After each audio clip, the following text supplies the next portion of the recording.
Hello guys, in today's video I'm going to show you how to fix Minecraft Legends crashing issue.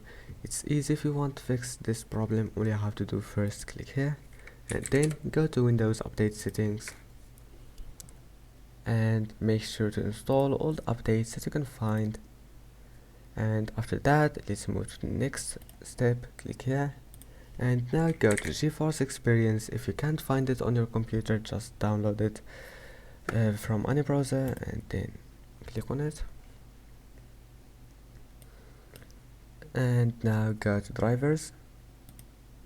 After that check for updates and then make sure to install the latest update that you can find, and that's it. Just click download and then go to settings, scroll down and enable image scaling, and that's it. After that just restart your computer and then your problem must be fixed.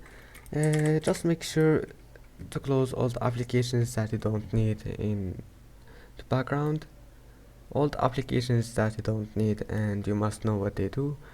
And I hope that can help you. Don't forget to like and subscribe, and see you in the next video.